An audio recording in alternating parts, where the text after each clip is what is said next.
Hi friends, Durian here with Pike Outside. Today I was just going to make a little video for those of you who are like me and live out on the Great Plains of America or other areas of the world that have kind of similar features. One challenge that I have when it comes to starting a fire, especially like with ferrocerium rods, is finding a type of material in the wild that will take a spark easily from that ferro rod. What I've found is that in this area we don't have a lot of pine or fir resin or fatwood. We do have some. Here's some pine fatwood, but that's really precious to me. I found that on a hand-planted tree on a friend's property. This is some fir resin and fatwood, and again I found that on a hand-planted tree in a park here locally. So it's not widely distributed. You might find some, but what I do find a lot of is, of course, grass. You find that everywhere. Okay, grass I have a hard time taking a spark directly. So what I've noticed is if I can find some cattail fluff, and I find this everywhere across the Great Plains, at least in my limited experience with the Great Plains, in any wetland environment, alongside roads and ditches, in big wide open grasslands, everywhere you can find cattail. If you can get that fluff, that will take the spark from the ferro rod, and then the grass is kind of the next step that you need before you get to twigs or anything like that. Of course, you can always do a feather stick or something along those lines, but I like to do kind of a combination. And to me, this like 1-2 punch is kind of taking the place of like fatwood or birch bark or something like that that people in other areas of the world have in large numbers and plentiful amounts that we here on the Great Plains just do not. So let's give this a go. Let's see if this is going to work as well as I think it will. I've done it before, and this is kind of my new go-to system. And so I'm just hoping that everything is dry enough and everything works here for the camera.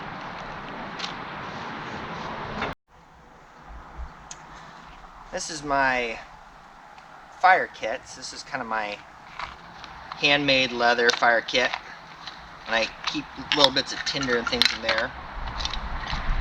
I also have kind of my tool kit. I've got my Opinel for carving feather sticks and striking ferro rods.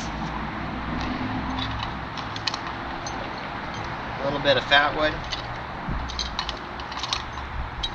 My Uberleben ferrocerium rod, which I'm going to use today.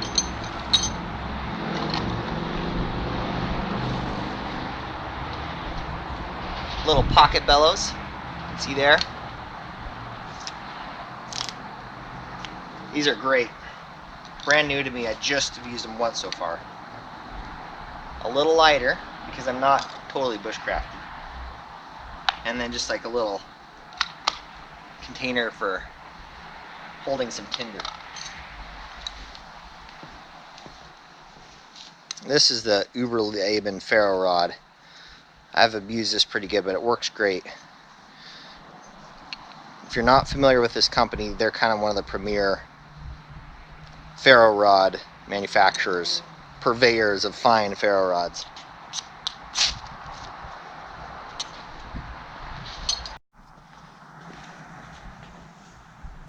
To start out with, you're going to want a little nest in your grass that you can kind of put the cattail fluff in.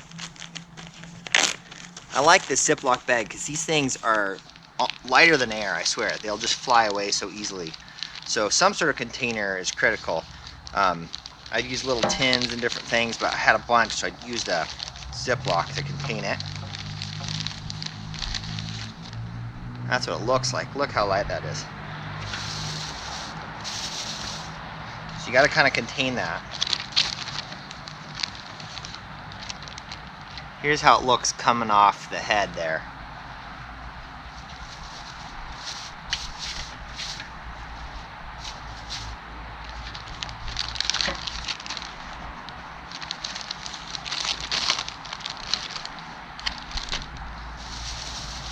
So it needs to be fluffed up and aerated before it'll catch a spark real good. So that's kind of a double-edged sword, because when you fluff it up, it blows away. But that bird's nest really helps with that. Just kind of the containment. Alright, before much more blows away, let's give this a shot.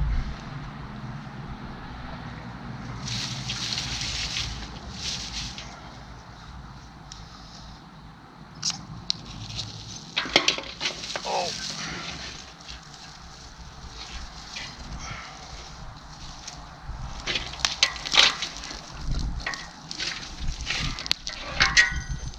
Whew.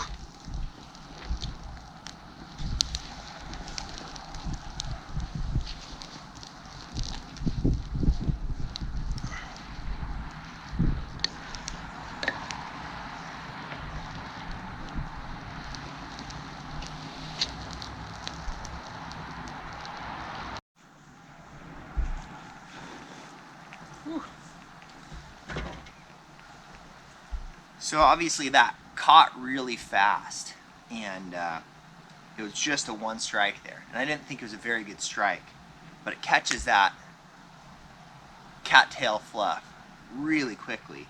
And then once you get the air underneath it and get the flames going up into the bird's nest, then the bird's nest caught really easily. So that's kind of my go-to method. Dry grass is everywhere in the Midwest from fall through spring. You know, the only issue there is you got to find grass when you haven't had a big downpour. But usually that can be had, and if you collect enough, put it in your pockets, even if it's a little damp, you can dry it out. So that's kind of my go-to, and then of course you got to have those feather sticks, twigs, anything like that to go to the next step before you get to the fuel size of wood. But anyway, if any of you out there in the Great Plains have been struggling with a tinder for your ferrocerium rods, try that combination of cattail fluff and dry grasses. That just seems to work great for me, and those things are more plentiful in this area, it seems, than certainly birch, and also pine and fir sap and fatwood. So give that a shot. Let me know how that guy works for you guys. If you have any other ideas of tinder sources out here in the Great Plains, leave them in the comments. I'd like to learn more. I'm not a great fire starter. There's some amazing guys out there on YouTube, but this seems to work for this environment, and I just thought I'd share the little bit I've learned recently. This has been Darian with Pike Outside. Thanks once again for hanging out with me and watching my channel. As always, be kind, be adventurous, and flame on, my friends. Pike out.